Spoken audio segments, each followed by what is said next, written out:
beyond the azure blue. A God concealed from human sight. He tinted skies with heavenly hue and framed the worlds with his great might. There is a God.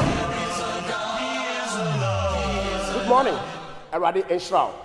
Say, ene anope yedasuka Accra at Yasefo. Voice of the Church. Edumedie at Church of Christ. Ade bro kwesiada anope biara no. Ena ene me de brewe. Moa mota etie yen kwesiada anope biara no. Dwumadi asese ye no ewo so a ye die no. Ye no esua bibi afa entotoso dudu eye titan. Entotoso dudu a asore agie no. Ana yesua ho ade se eye no kre se Christopher Onyankopon amaye emra bi se yenye ntotoso dudu ewo asore mu ana. Na so far no ne me no aka abedru ne se enye no kre se a Christopher eye mra bi ade maye se yentua entotoso edudu. Na woche a etwa mu no ebra be baaye no me no ebehwe Malachi eti miensa. Malachi chapter 3. Na eho na asofo bebre ejina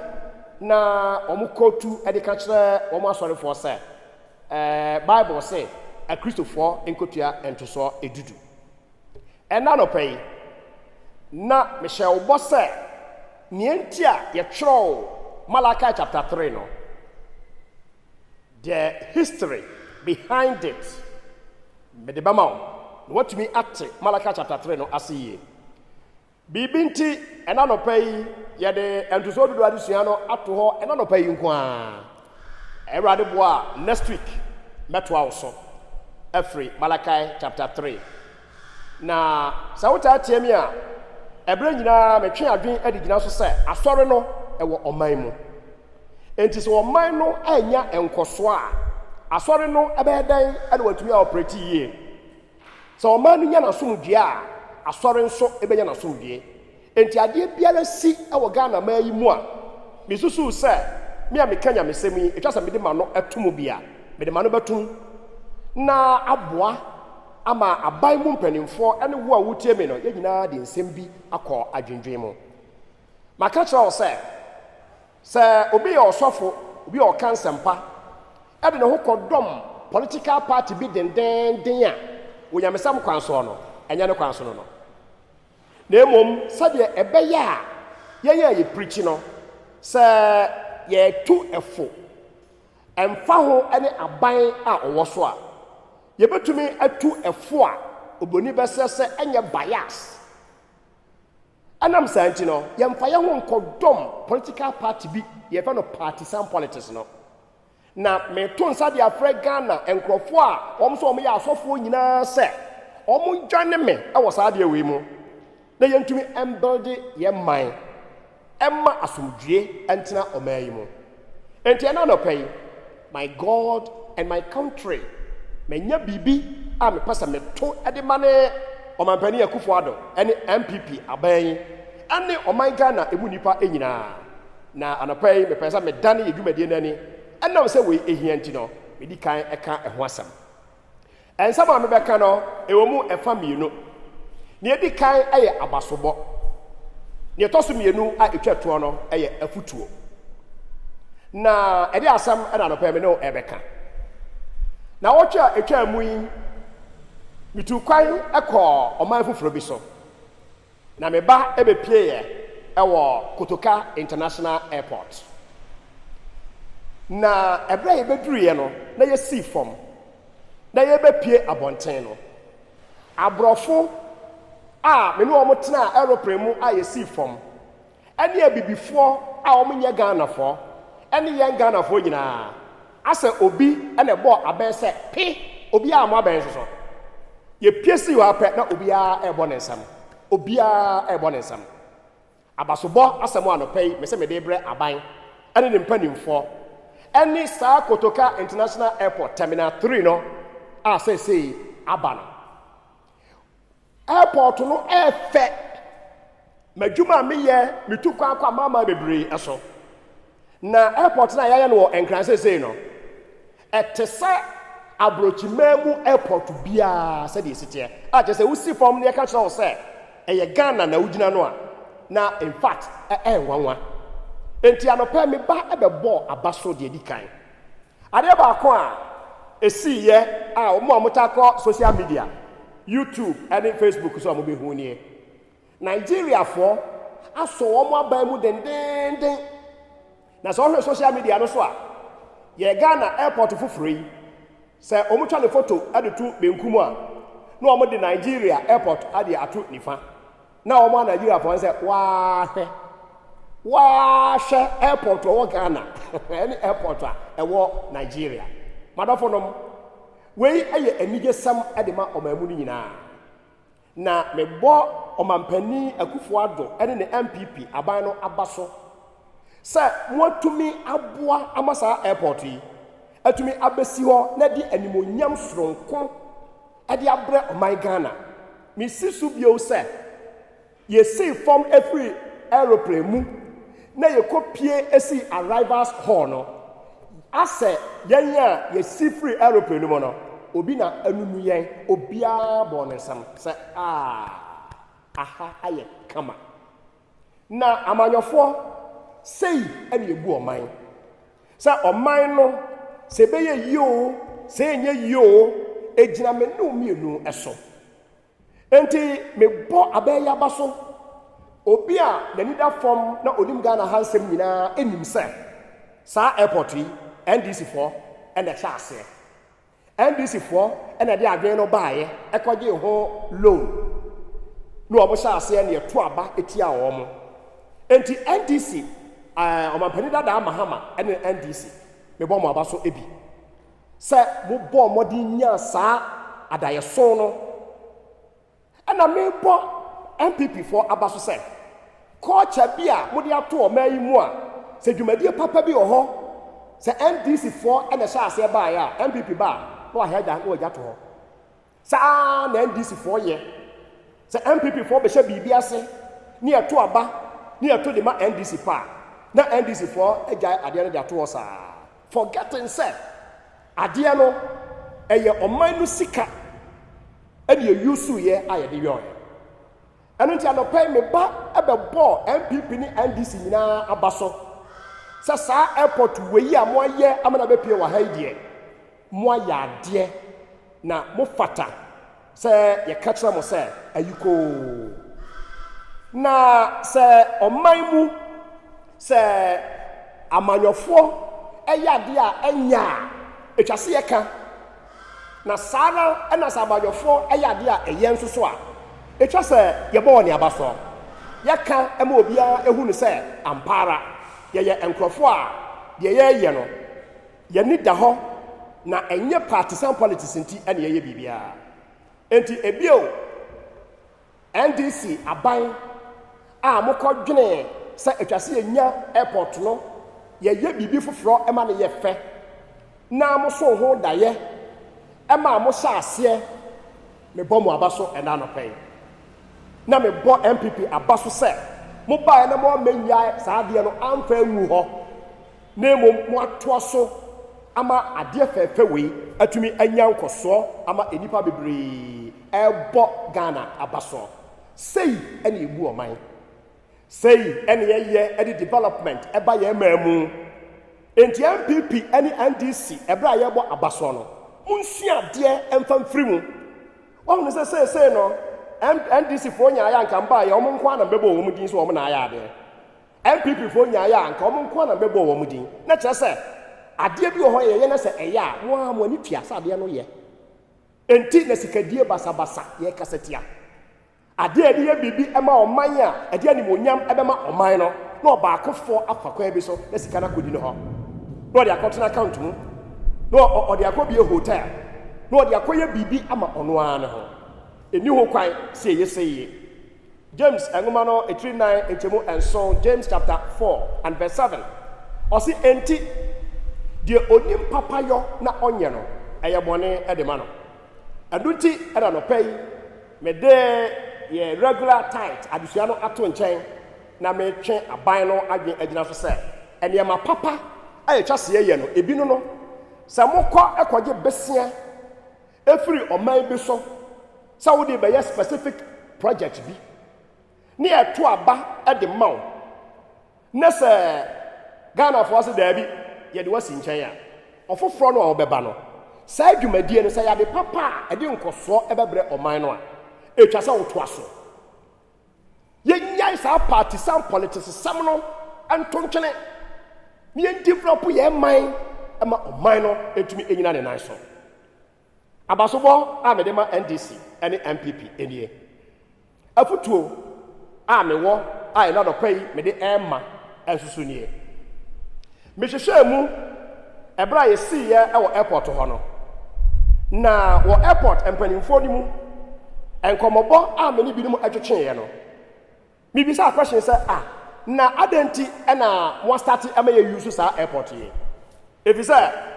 makenkan ye say ena omampani ba bebia no ade a che oba bebia no dada nyina omie ano na ade a omampani mi ano no ade na ya hyase na ye use Nana Akufo-Addo any MPP empanimfo rumor atesem a yete ye e wo airport ho ne say ade na da ne politics minimo say no kura dia ade na da ne politics say Nana-Addo twetwe no ho so oba ba bie ade na no isan say former president Mahama akoka no ba bi say airport ya na da ye so na ono na kofa baaye enti ama Akufo-Addo so adwan ne say so ba no bebia no a e de credit no ebema Mahama minu adofo a wotie me MPP and NDC Old King James version of the Bible brofo no obebisa say from whence comest this we so efri hefa wo ya no hwea enye ye airport no wo ya dan Mahama head in the NDC for and a cover by Ucham way ye. And quite that one say, oh, yes, I dear way, and so kind of to about Etia Omo and who change you any ye. I dear to Abama who MPP, Nana-Addo, and one Crawford and Amwaba. And you just said, woman is a mobile, you did not abandon the project. What to a project, no so. Ama adiano akwawie ye ama say aya kama aya di bonyam hye e de ama o man no ti dia metete no dia mete no airport wo no say ye nokra dia minim say nokra no say ye nokra ba ye ne e kan sampa e wo man ni mo no instance ye kwa dwan MPP ni NDC no ye row e just ye play no anyway aya beboa e dia develop ye man no enti me tu na Akufo-Addo ni MPP e fo say eye nokra say rumor no ankofo ye no say Nana-Addo wo nko bie airport no ano enam say ye beka say Mahama na ye enti ade a we de foul penalty kra Nana mesrew with all due respect enya me commando na me pa cho mo make arrangement na ko bie airport na no officially every say asam no kwa ne fe e wo hefa ana chesanti ase no kwa so ne say fe no ade na ye na obi a eka ho asam no afede de akọ wie ne say o man pen na oto o memu atwa se ona akọ bi ade na no ansa na nka ya hyase ayusu no ade na wo nkoye ana say passengers you use sa ade no asem we kwa say no say enti MPP mpanimfo bi etie mi a minuanom oman no ye nyina ye de wo etwa se ye hwe ema ye yie airport no se NDC for ena sha ase a airport nyi wo mo dia sa na mu MPP nso mo abehwe ame awie no enya mo dia eye Ghana airport a besia no amukwaje ye no mo ankwaje sabe amfa mehye mo botom mo kwaje besia no se ye di beye bibia e de animonyam ebebre oman Ghana enti sa rivalry no unnecessary rivalry ya na tobre bia abeda MPP ni NDC ntem when it comes to development no say oman no wo kwan hudo bebre eso enti me koso esrese se eye no kre de metete ye e bia na nya no kre de na sa nya no kre nso so a ene me so mente ase se ya ye ade fefe we se de ato ho na twa so mampani ukotwa homamu na free sa abren na nkenipa betumi ayusu no se airport ye yusu no enti afa ya yusu a bedu sa abrei afa no mampani su ko je se betwa no ade mu ye yusu na akotwa no san enti abusuafo partisan politics and yet they say Ghana. Me and this need den. Me and people need den and yet they say Omen. Na animonyam a airport yi ade ama na egusu ade ma no saa de kakra yi so mampani wuntumi nkogina ho emfa ahoma nkotwa mu no esei ade ne fefe no a eye no abakosam wototwene a enye yie da wo ye ne den wo beka ne sen mahama na hyase mahama ane wandi sin so wo ye ne den akufo de ne wie ye saa da te na oman nya saa ne ebu oman ne mom se yakofa saa watimi ane makame saa ne man keten we se enum no de a odofo a wotie me emwa airport ayaye ama ewiase nyina aeroplane eso A380 ebi ma Ghana hada now say airport no wie ye no Emirates for say ye plane kakra kaya wonam Europe ane America say na wohuru no ye de beba Ghana de abehwe say omo airport no etesen fe animonyamu ama omo Ghana eni a wo ye pilot ane pilot o sa plane no e de ba Ghana ha sa ne ma we nyina asi omampani airport fe no unkotwa ahomam na asem we na ye kana san mo ma ye nye politics no sa na me bra nyina meka ade kira hodofo bia wotem se Ghana no MPP fo nya mo dia ana NDC fo oman no anya mo dia the end of the day Ghana no eye nyina ye dia enti se wo gina Ghana di mo de kwaji loans asa mo de ya de a projects no mo ye no mo nhye yie sa mo nya ne te se eye mo ankasa mo dia unim ade ba ko a na nsa na megine ho ye free MPP NDC road ben ana yete Ghana ha ekwan ben ana eda Ghana ha ba bia ye se sa road yi de eye MPP fo ana sa NDC fo omo deals na omo je no ana ombo obo ano ana omde yes sa road no ebi nsi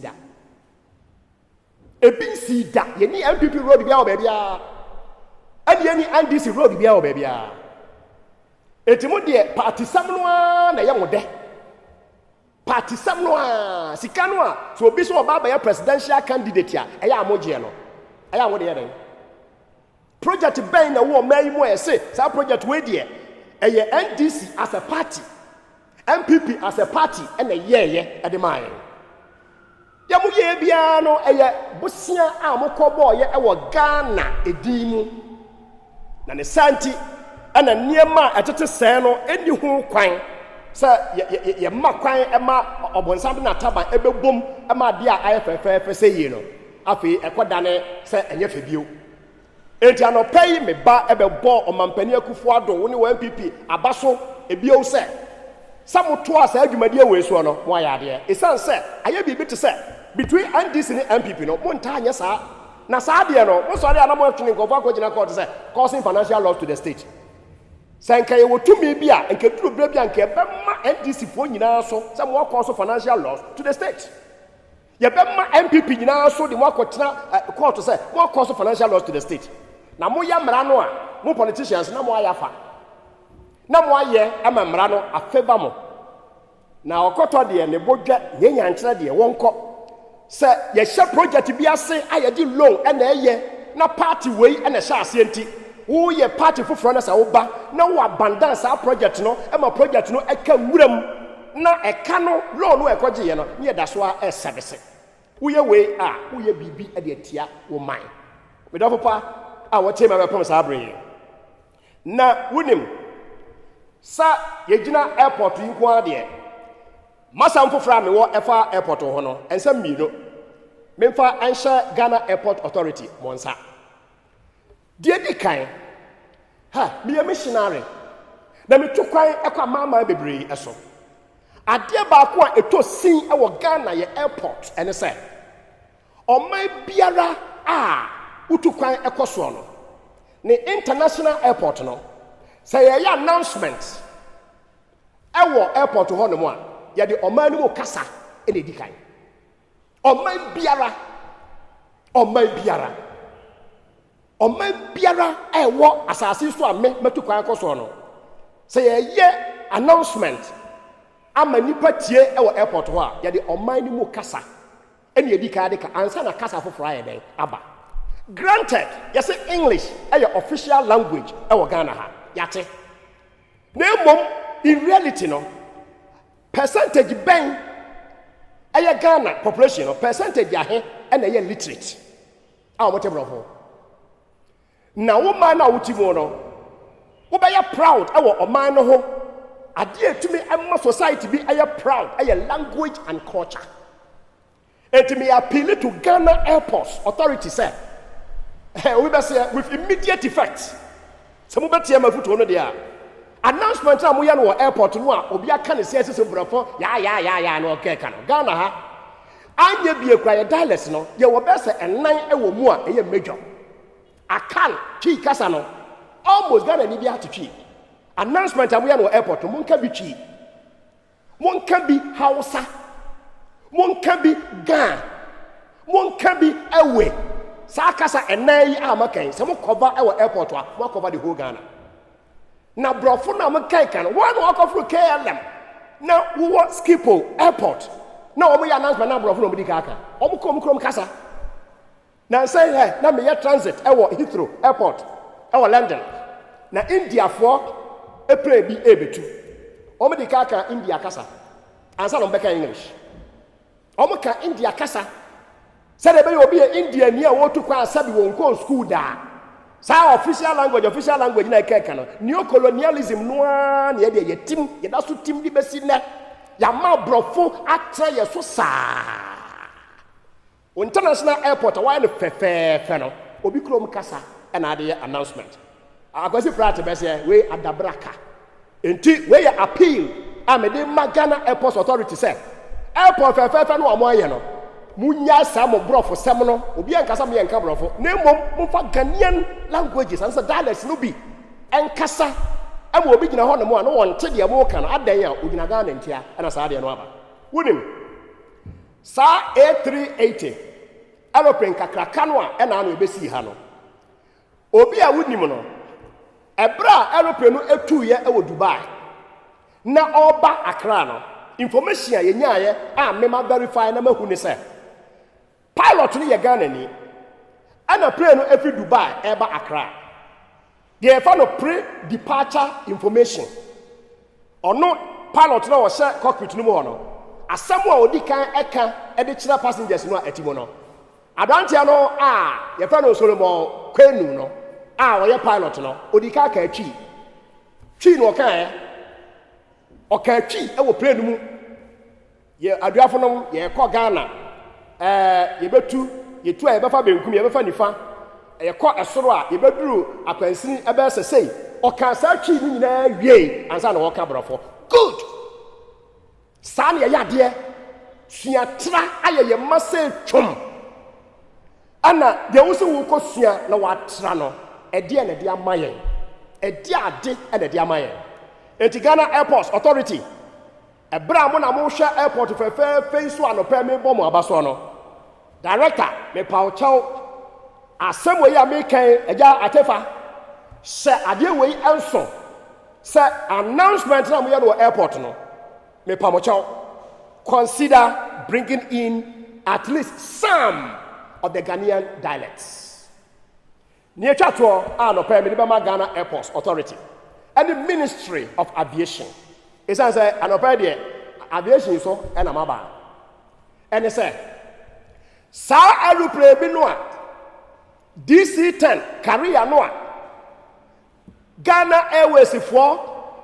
omo carrier noa e kaaye a mo ton e de ama obi e mo de aye restaurant no e niwu papa e niwu mi hu bi da e wo wiase fa na ba biara say Ghana Airways ye aeroplane ahodo Ghana Airways no amu no sabe ye ntumi ahweso yi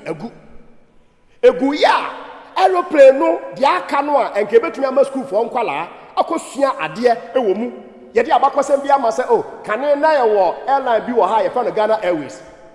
ye de ka ye kura ni no anu nso ye se kane birinti yakoton ade no de ama obi o mente asem say no close anya no close